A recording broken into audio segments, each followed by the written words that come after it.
আসসালামু আলাইকুম। দৈনিক সকালবেলার পক্ষ থেকে জানাচ্ছি আন্তরিক অভিনন্দন। দৈনিক সকালবেলার বিশেষ আয়োজন, বিশেষ শিরোনাম 111 নির্যাতনের অভিযোগ ও চিকিৎসা যুদ্ধ, তারেক রহমান এবং ডাক্তার দোলনের অজানা অধ্যায়।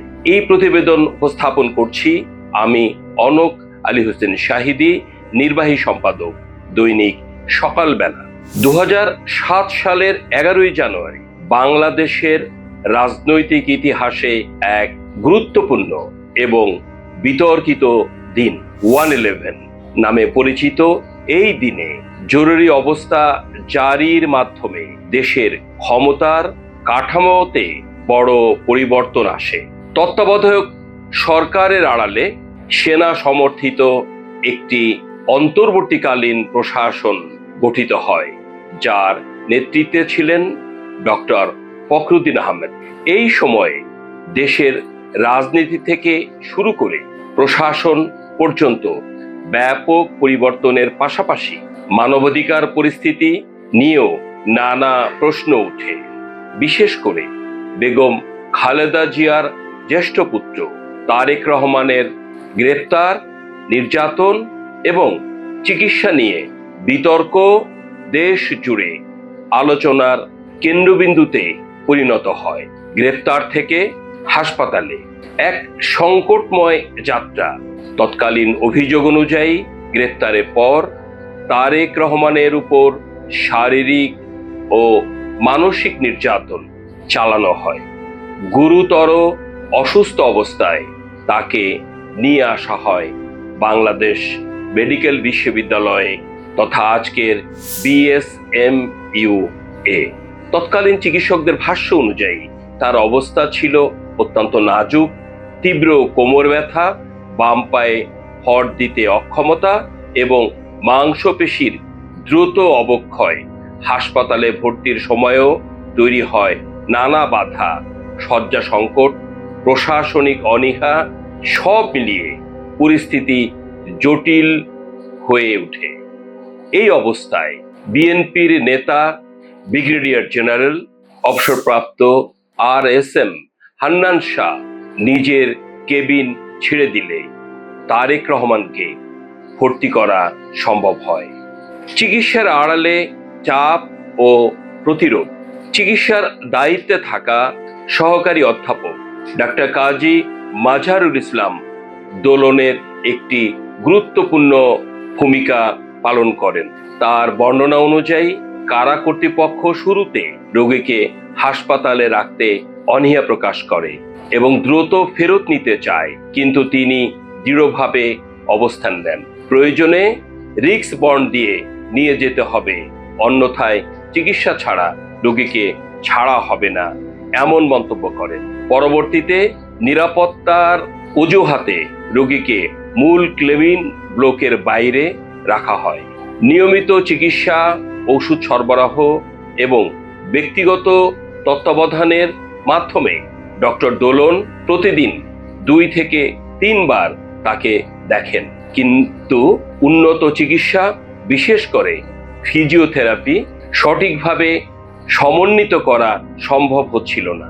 এক পর্যায়ে দেখা যায় তারেক রহমানের বাম পায়ের মাংসপেশি শুকিয়ে যাচ্ছে এবং তিনি আংশিক প্যারালাইসিসের ঝুঁকিতে পড়ছেন।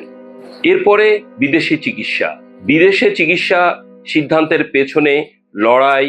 মেডিকেল বোর্ডের পক্ষ থেকে বিদেশে উন্নত চিকিৎসার সুপারিশ করা হলে শুরু হয় আর এক নতুন চাপ। অভিযোগ রয়েছে বিভিন্ন আইন শৃঙ্খলা রক্ষাকারী সংস্থা চিকিৎসকদের উপর চাপ সৃষ্টি করে যেন দেশের মধ্যেই চিকিৎসা সম্ভব এমন রিপোর্ট যেন দেওয়া হয়। তবে ডাক্তার দোলন ঝুঁকি নিয়ে গণমাধ্যমে বলেন, রোগীর অবস্থা গুরুতর এবং বিদেশে নেওয়া জরুরি। তার এই অবস্থানের ফলে তাকে ব্যক্তিগত ও পেশাগতভাবে চরম চাপ, হুমকি এবং হয়রানির মুখে পড়তে হয়। চিকিৎসার জন্য সম্ভাব্য দেশ হিসেবে জার্মানি, যুক্তরাজ্য, যুক্তরাষ্ট্র, সৌদি আরব বিবেচনা করা হয়। ভাষাগতভাবে সুবিধা ও যোগাযোগের সহজতার কারণে শেষ পর্যন্ত যুক্তরাজ্যকে বেছে নেওয়া হয়। সরকার প্রথমে অনাগ্রহ দেখালেও পরবর্তীতে পৃথক মেডিকেল বোর্ড গঠন করে একই সিদ্ধান্তে পৌঁছায়।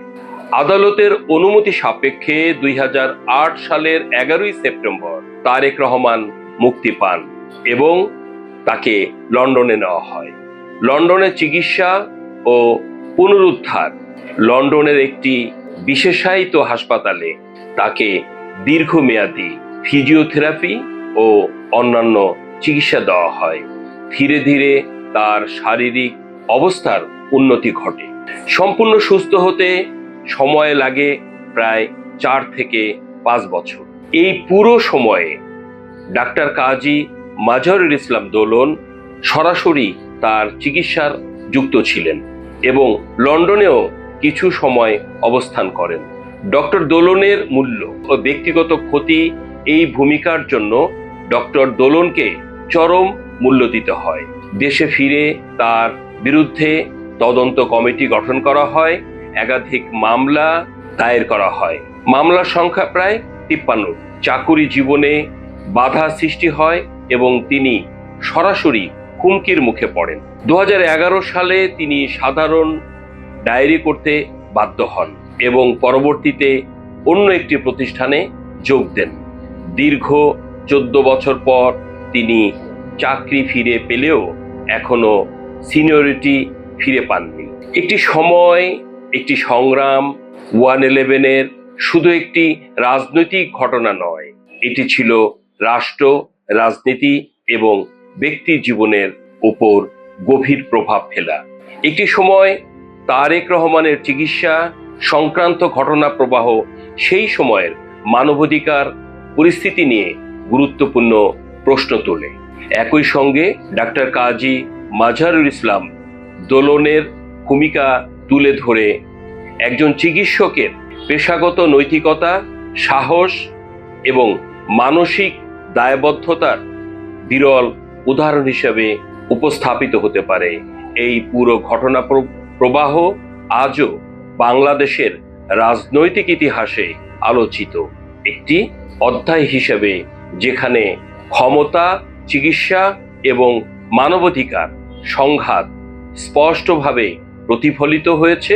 সেই সময় পেরিয়ে গিয়েছে। তারেক রহমান এখন বাংলাদেশের প্রধানমন্ত্রী। আমরা তাকে অনুরোধ করছি, ইতিহাসকে আমরা যেন ভুলে না যাই, আমরা যেন মানবাধিকারকে সমুন্নত রাখি, মানবিক মূল্যবোধকে প্রতিষ্ঠা করতে।